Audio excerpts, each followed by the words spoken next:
Ya, salam jemaat yang dikasihi Tuhan. Pada pagi hari ini kita akan belajar membaca firman Tuhan dengan tema Yesus melihat hati. Ya, saya mengajak semua untuk bisa membaca dan melihat di dalam kitab Markus, pasalnya yang kedua, ayatnya pertama sampai ayatnya yang ke-12. Saya akan membacanya bagi kita semua. Orang lumpuh dipulihkan. Beberapa hari kemudian, waktu Yesus datang lagi ke Kapernaum, tersebarlah kabar bahwa ia ada di rumah. Orang-orang datang berkerumun sehingga tidak ada lagi tempat, bahkan di depan pintu pun tidak. Ia memberitakan firman kepada mereka. Lalu orang-orang datang membawa kepadanya seorang lumpuh, digotong oleh 4 orang. Namun, mereka tidak dapat membawanya kepadanya karena orang banyak itu. Lalu mereka membuka atap di atas Yesus.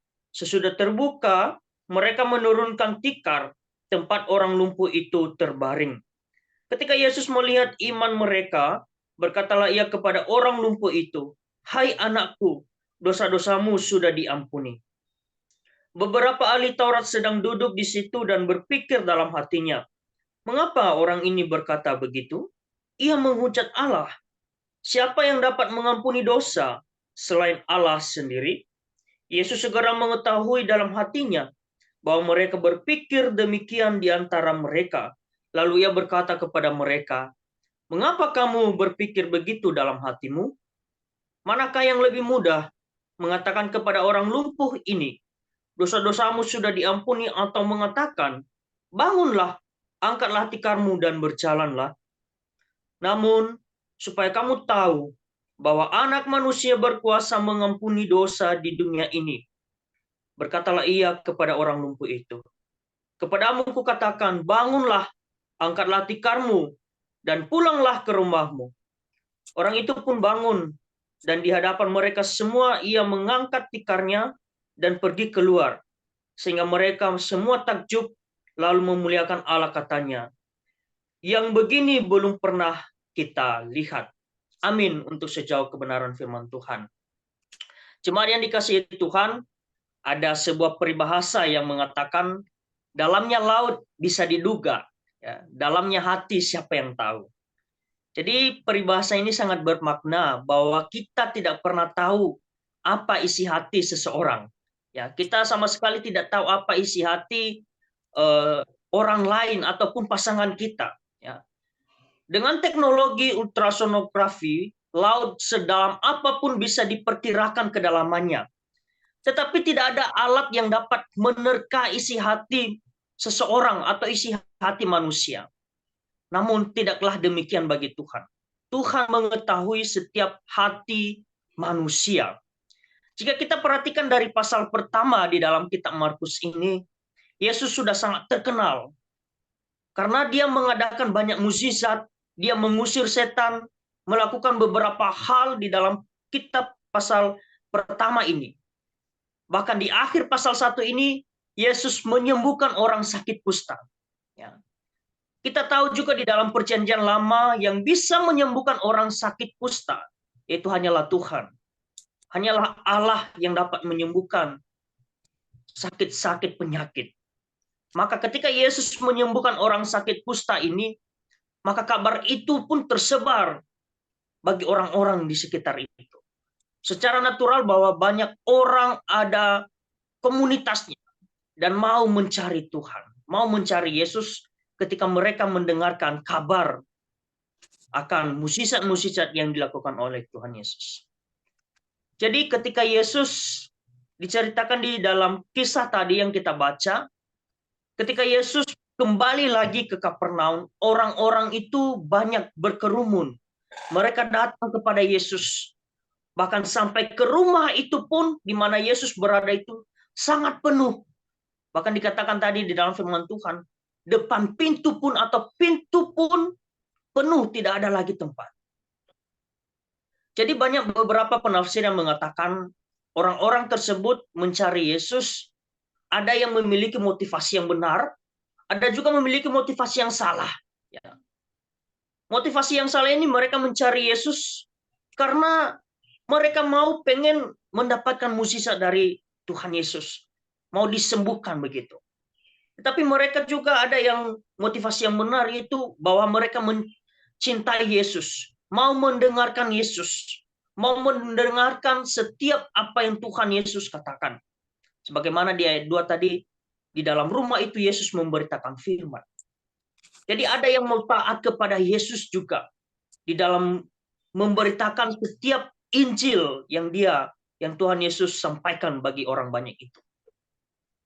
Akan tetapi mereka yang motivasinya salah, pastinya mau menginginkan sesuatu.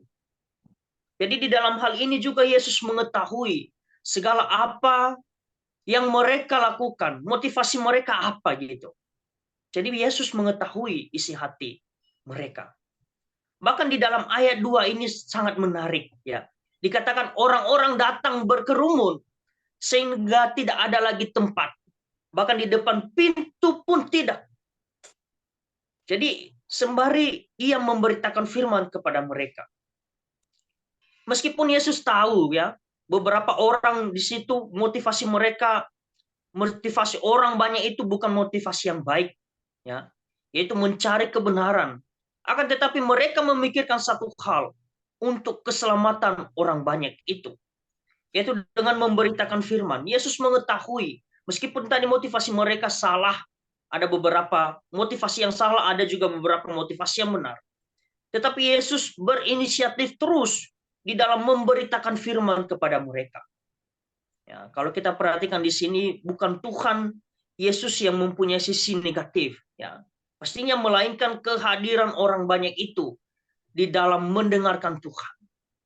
Termasuk setiap ibadah-ibadah yang dilakukan oleh Tuhan Yesus.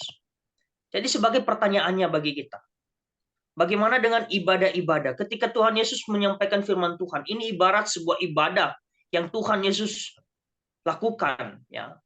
Sebuah ibadah yang begitu besar di dalam memberitakan Injil Tuhan. Baik itu yang mau memiliki motivasi mendengarkan maupun memiliki motivasi yang tidak mau mendengarkan Tuhan. Jadi sebagai pertanyaannya bagi setiap kita, bagaimana dengan ibadah-ibadah yang dipimpin oleh pengkhotbah yang ada saat ini, bahkan juga manusia biasa. Ya, betapapun hebat dan terkenalnya seseorang pengkhotbah, hal itu tentunya tidak luput dari kemungkinan adanya sisi negatif dari setiap jemaat akibat banyaknya orang yang berhasil dihimpun. Bahkan juga berbangga tentu saja tidak selalu salah. Bahkan hal yang penting bahwa semua pujian dan kemuliaan dan hormat itu harus kita arahkan hanya kepada Tuhan saja. Jika tidak, maka kebanggaan seperti itu dapat menyeret setiap hamba Tuhan, setiap para pengkhotbah yang hebat-hebat itu pada kesombongan diri. Jadi sesuatu motivasi yang salah ketika kita mengandalkan diri sendiri, ketika kita memenangkan jiwa, istilahnya begitu. Memiliki motivasi yang salah ketika kita, oh saya hebat karena saya telah membawa jiwa di hadapan Tuhan. Ya. Tetapi kita lebih ke bersyukur dan kita memuliakan Tuhan bahwa ada jiwa-jiwa baru yang dimenangkan. Itulah ketika Tuhan Yesus menyampaikan firman, menyampaikan berita Injil bagi orang-orang banyak itu. Semuanya untuk kemuliaan Tuhan. Bahkan hal yang negatif yang dilakukan oleh orang banyak itu sebenarnya bukan tentang mereka berkerumun mendengarkan firman Tuhan. Seperti yang saya katakan awal tadi. Akan tetapi lebih pada kepentingan diri sendiri. Kepentingan pribadi mereka sendiri. Tanpa memandang dan melihat orang-orang di sekeliling mereka yang membutuhkan sebenarnya pertolongan dari Tuhan. Jadi seperti orang lumpuh yang dikisahkan di dalam sini, bahkan digotong ya oleh sahabat-sahabatnya, oleh teman-temannya. Bahkan tadi dikatakan karena mereka tidak memberikan ruang untuk jalan, bahkan di ayat 2 tadi mereka sampai naik ke atap ya, untuk membawa orang yang lumpuh itu untuk datang kepada Tuhan. Nah, ini sebuah motivasi yang baik ya, motivasi mereka. Motivasi yang baik, mereka membantu teman mereka yang sedang lumpuh, tetapi tidak ada tempat. Tidak ada tempat untuk lewat. Nah, ini tadi orang banyak ini tidak mau memberikan ruang, ya, tidak mau memberikan ruang untuk dapat orang yang berkepentingan itu bisa lewat. Nah, ini juga bisa dikatakan motivasi yang tidak baik bagi orang banyak itu, ya. Tetapi di sini dikatakan 4 orang sahabat itu mereka naik ke atas atap rumah di mana Tuhan Yesus berada. Sehingga mereka membawa orang lumpuh itu untuk menghadap Tuhan Yesus. Ya. Jadi 4 sahabat ini menggotong sahabat mereka yang lumpuh. Ya. Tetapi tadi mengalami sebuah kendala. Nah, ketika 4 orang ini membawa orang yang lumpuh tadi kepada Tuhan, bahkan dikatakan tadi mereka membawanya dan menurunkan kasur ataupun yang dia tempati itu untuk datang kepada Tuhan di depan Tuhan Yesus, di mana Tuhan Yesus berada. Lalu Yesus mengetahui iman mereka, seperti dikatakan tadi di ayat 4 dan 5. Yesus mengetahui iman mereka, yaitu iman dari 4 orang sahabat tadi. Sehingga Yesus menyembuhkan seorang yang lumpuh itu. Dan Yesus mengatakan, "Hai anakku, dosa-dosamu sudah diampuni." Jadi ini menjelaskan bahwa si lumpuh sedang terikat oleh kuasa dosa sebenarnya. Dan perlu kita garis bawahi juga bahwa Yesus menyapa dia ini sebagai anak yang dikasihinya. Ibarat seperti hubungan antara ayah dan anak, gitu. Ibarat hubungan orang tua dan anak. Sehingga dia mengatakan, "Hai anakku, dosamu sudah diampuni." Itulah kasih Bapa, itulah kasih Allah menjamin sebuah keselamatan bagi anak-anaknya. Yesus juga mendasari pemulihannya dengan tindakan kasih, ya. Tepatnya kasih yang mengampuni. Dan mengampuni dalam cerita Injil Markus ini adalah tindakan penyembuhan. Tetapi secara keseluruhan definisi tentang di dalam Alkitab tentang mengampuni adalah tindakan penyelamatan yang hanya bisa dikerjakan oleh Yesus Kristus. Jadi ini yang dilakukan oleh Tuhan Yesus. Tuhan Yesus mengetahui, ya, mengetahui setiap kita, isi hati kita, bahwa kita ini adalah orang berdosa. Tuhan Yesus juga mengetahui orang yang lumpuh itu, bahwa sebenarnya dia mengalami penyakit itu oleh karena dosa. Ya, oleh karena dosa. Tidak lain dari hal itu. Makanya Yesus katakan, "Hai anakku, dosamu sudah diampuni."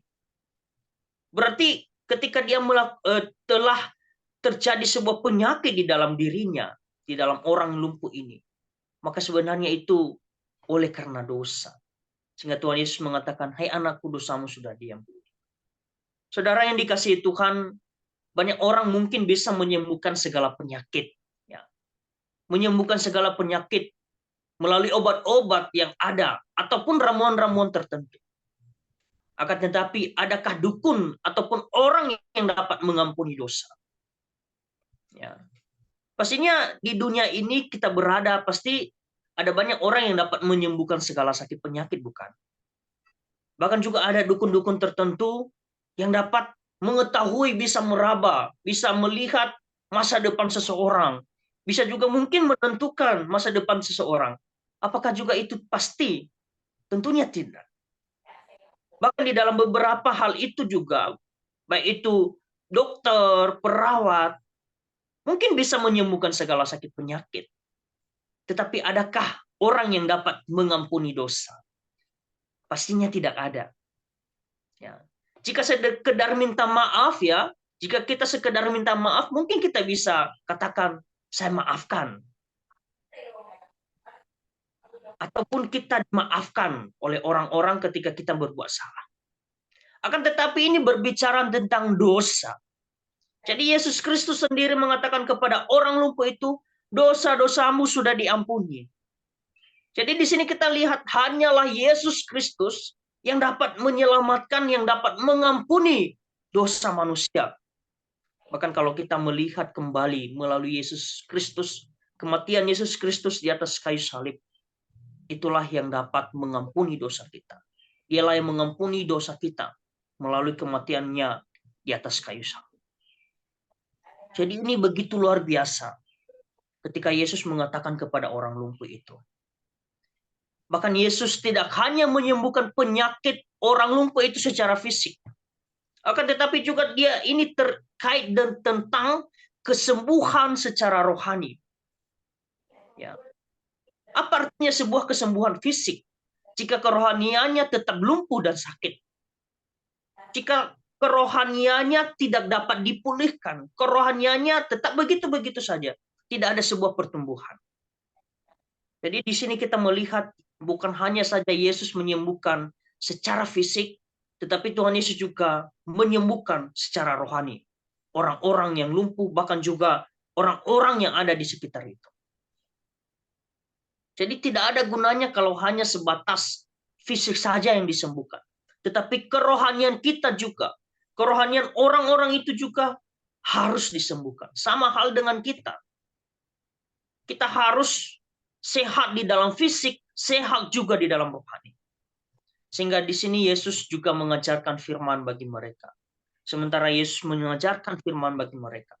Supaya mereka sadar akan dosa mereka yang mereka lakukan selama ini. Baik itu kepada orang lumpuh, 4 orang sahabat itu, maupun orang-orang banyak itu. Karena Yesus mengetahui setiap hati mereka. Setiap apa yang mereka lakukan. Dan sehingga juga Allah ya ataupun Yesus Kristus menyampaikan firman bagi mereka. Supaya mereka mengenal juru selamat mereka. Ya, juru selamat mereka. Maka dari beberapa hal ini, ada hal yang harus kita pelajari dari kisah orang lumpuh ini. Yang pertama bahwa pentingnya itu memiliki keluarga rohani yang saling menopang. Ya. Pentingnya keluarga rohani yang saling menopang. Saling membantu, kerjasama, dan bertumbuh di dalam Tuhan. Sebagaimana yang dilakukan tadi 4 orang sahabat ini. Ketika tidak memiliki keluarga rohani, maka apakah orang yang lumpuh ini bisa dibawa kepada Tuhan? Tentunya tidak. Tetapi inilah sebuah kepentingan. Penting banget adanya keluarga rohani yang saling menopang, yang saling mendorong untuk dapat bertumbuh. Yang saling juga kerjasama di dalamnya. Itu sangat penting. Bahkan bagi kita saat ini juga. Di dalam setiap komunitas kita. Bahkan di dalam setiap hal-hal, bahkan juga setiap pelayanan kita. Butuhnya keluarga rohani yang saling menolong, yang saling menopang, yang saling mengingatkan untuk kita saling bertumbuh di dalam Tuhan. Ini sangat penting. Bahkan di dalam pelayanan, di dalam gereja itu sangat penting juga. Adanya keluarga rohani yang terus menolong kita di dalam pertumbuhan iman kita. Hal yang kedua, bahwa Tuhan tidak hanya peduli secara fisik, tetapi juga secara rohani, bahkan juga hati kita. Tuhan melihat hati kita. Tuhan melihat hati kita saat ini. Apakah kita tetap benar-benar percaya kepadanya atau tidak. Dan juga apakah iman kita bertumbuh kepada Tuhan atau tidak. Jadi hal ini Tuhan mengetahui semua. Bahkan setiap dosa-dosa kita pun Tuhan tahu. Tuhan mengetahui. Sehingga Tuhan begitu berbelas kasih bagi kita. Mengasihi kita. Menyayangi kita. Dan senantiasa menolong kita. Oleh karena keberdosaan kita. Oleh karena dosa-dosa yang telah kita lakukan. Bahkan dosa yang dilakukan oleh orang lumpuh itu. Bahkan orang-orang banyak itu. Tuhan mengampuni. Masih ada ruang bagi kita untuk dapat percaya. Apalagi kita sebagai hamba-hamba Tuhan, kita harus memberitakan Injil Tuhan. Ya, memberitakan bahwa ada kabar keselamatan ketika kita sedang berdosa. Orang-orang itu memandang diri mereka berdosa. Tetapi kita dapat menyampaikan kepada mereka bahwa ada waktu, ada ruang kepada Tuhan Yesus untuk dapat memohon pengampunan. Dan Tuhan Yesus pasti mengampuni kita. Saudara yang dikasihi Tuhan, yang lebih ironisnya lagi, ternyata di antara orang banyak itu ada ahli-ahli Taurat, ya. Ada ahli Taurat yang mendengarkan dan melihat ketika Tuhan Yesus menyembuhkan orang lumpuh itu. Bahkan di dalam hati mereka berkata bahwa Tuhan Yesus itu menghujat Allah, ya, menghujat Allah. Karena bagi mereka pemahaman teologi mereka itu bahwa hanya Allah lah yang dapat mengampuni dosa, bukan Yesus. Jadi mereka juga tidak mengetahui bahwa Yesus adalah Allah. Tetapi bagi pandangan mereka, Yesus itu bukan Allah. Ya. Bagi pandangan orang-orang ahli Taurat ini. Sehingga mereka mengatakan dia menghujat Allah. Karena yang dapat menyembuhkan seseorang penyakit itu hanyalah Allah. Inilah pandangan ahli-ahli Taurat. Sehingga Tuhan Yesus menanggapi sikap itu, ya, menanggapi sikap menyalahkan yang ditujukan oleh para ahli Taurat itu, Tuhan Yesus mengajukan pertanyaan bagi mereka. Kalau kita perhatikan di dalam ayatnya yang 9, ya. Manakah yang lebih mudah mengatakan kepada orang lumpuh ini, dosa-dosamu sudah diampuni, atau mengatakan, bangunlah, angkatlah tikarmu, dan berjalanlah? Lalu apa yang dilakukan oleh ahli Taurat ketika Tuhan Yesus menanggapi, bahkan juga Tuhan Yesus melihat hati mereka ketika mereka mengatakan bahwa Yesus sendiri menghujat Allah begitu. Mereka juga sama sekali tidak bisa menjawab ketika Tuhan Yesus menyangga dari pernyataan mereka. Bahkan Tuhan Yesus melanjutkan di dalam ayat yang ke-11, ayatnya ke-10 dan 11. Namun supaya kamu tahu bahwa anak manusia berkuasa mengampuni dosa di dunia ini. Anak manusia artinya adalah Yesus Kristus sendiri. Ya, anak manusia. Berkatalah ia kepada orang lumpuh itu, kepadamu kukatakan, bangunlah, angkatlah tikarmu, dan pulanglah ke rumahmu. Ya. Kalau kita perhatikan di dalam ayat 11 di sini katakan, kepadamu kukatakan. Dalam bahasa Yunani diartikan sebagai zoilego. Artinya Tuhan Yesus memberi penekanan pada objek tertentu, yakni orang lumpuh itu. Bahkan Tuhan Yesus memberi teladan bahwa kalau kita memperhatikan orang lain, berilah fokus kita kepada orang itu. Kepentingan orang itu, kebutuhan orang itu, bukan kepentingan diri sendiri. Bahkan lanjut di sini dikatakan tadi, bangunlah, angkatlah tikarmu. Ya. Jadi di sini ajaib, ya. Setiap apa yang Tuhan Yesus lakukan, mukjizat yang Tuhan Yesus berikan, ajaib dan begitu nyata penyertaan Tuhan. Ya. Penyertaan Tuhan bagi orang-orang di sekitar itu. Bahkan juga bagi orang lumpuh secara khusus. Dan bahkan di akhir perikop ini dijelaskan bahwa orang-orang itu menyaksikan akan atas apa yang dilakukan oleh Yesus. Mereka sangat takjub dan memuliakan Allah. Jadi saudara jemaat yang dikasihi Tuhan, begitu luar biasanya Tuhan Yesus, begitu luar biasanya Allah yang bertaulat. Begitu luar biasanya Allah ketika Tuhan Yesus itu diutus ke dalam dunia untuk memberitakan firman. Ya. Jadi tugas kita juga bagi orang-orang yang telah percaya kepada Tuhan. Jangan pernah kita jemu-jemu untuk bisa memberitakan Injil. Tetap semangat, tetap giat di dalam memberitakan Injil. Ya, sebagaimana tadi yang di-sharing oleh Pak Yakub, bahwa ada hamba-hamba Tuhan yang saat ini sedang memberitakan Injil di medsos. Ini juga yang harus kita lakukan. Sekalipun tidak masih belum ada jiwa yang harus kita menangkan. Tetapi benar-benar kita harus dengan tulus di dalam memberitakan Injil Tuhan. Ya, jemaat yang dikasihi Tuhan, kemarin juga ya, kemarin kami besuk ya, berdua dengan Contoh Nur, perwakilan dari Komisi Wanita. Sebenarnya saya temani dia ya, karena nggak ada teman, pengurus mungkin sibuk ya, pengurus KW, jadi saya kemarin temani ya. Jadi kami ketemu dengan seorang orang tua ya, orang tua dari Felix dulu ya, anak Yud yang sekarang di luar negeri yang sedang studi, ya namanya Ciheni ya.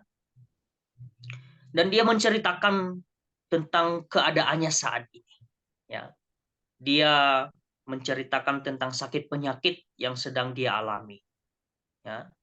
Dan ketika kami mendengarkan akan hal itu, ya, ketika kami mendengarkan akan hal itu, kami menyampaikan kepadanya. Kami katakan, Ci, kenapa Cici nggak pernah cerita ke kami gitu? Kami hamba-hamba Tuhan. Kami bisa mendoakan Cici, kami bisa melihat Cici begitu. Dan bersyukur Cici bisa cerita sama kami saat ini. Dan sekali per 3 minggu itu dia kemo di Malaysia.